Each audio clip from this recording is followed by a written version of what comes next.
কারিগরি এমপিওভুক্ত শিক্ষা প্রতিষ্ঠানের শিক্ষক ও কর্মচারীদের ইএফটির আবেদন সম্পন্ন করার জন্য সার্চ বারে গিয়ে আপনারা লিখবেন temis.dte.gov.bd/dte/has/ দেওয়ার পর সার্চ করবেন।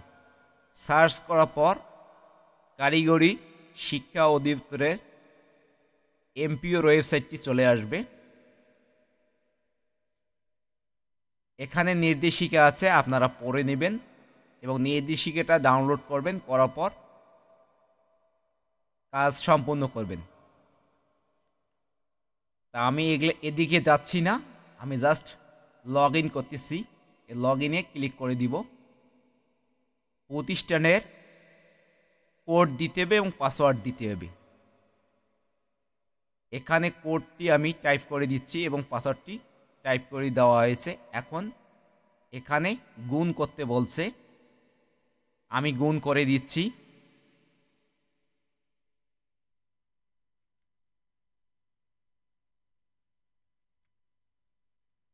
গুণ করে দেওয়ার পর এখানে টাইপ করে দিতে হবে। দেন এখানে এখন সাইন ইনে ক্লিক করতে হবে। ক্লিক করার পর ইএফটির জন্য প্রথমে যেমন এখানে আছে general information, curriculum, course information, এগুলা যদি কোনো প্রতিষ্ঠান রেজিস্ট্রেশন করে না থাকেন তাহলে এই তথ্যগুলো আগে দিতে হবে।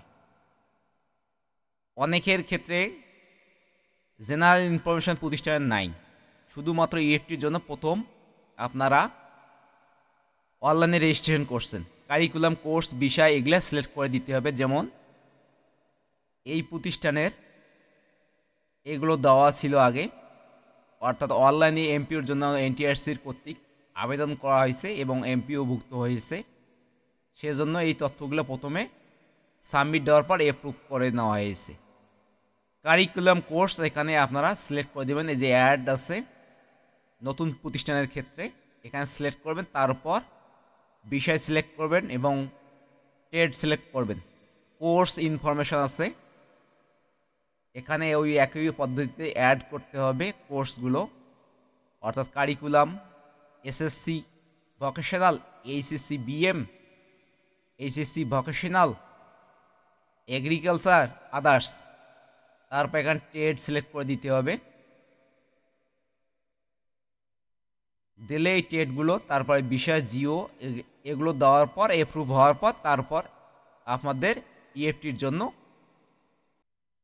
ফাইন্যান্সিয়াল ইনফরমেশন এখানে ক্লিক করলে অ্যাড ইনস্টিটিউট ফাইন্যান্সিয়াল ইনফরমেশন, প্রতিষ্ঠান পর্যায় থেকে ফাইন্যান্সিয়াল ইনফরমেশন এ প্রতিষ্ঠানের শিক্ষক কর্মচারীদের অ্যাকাউন্ট ব্যাংক এর যে শাখায় আছে সেই শাখার রাউটিং নম্বর এন্ট্রি সিলেক্ট করতে হবে। এই তথ্যগুলো অ্যাডমিন কর্তৃক একবার অনুমোদিত হয়ে গেলে পুনরায় হালনাগাদ সুযোগ নেই। অর্থাৎ যে ব্যাংকের অধীনে আপনারা বেতন উত্তোলন করেন সেই ব্যাংকের এখানে রাউটিং দিতে হবে। আমি এখন সোনালী ব্যাংকের রাউটিং নাম্বার দিচ্ছি। আমি এখানে টাইপ করে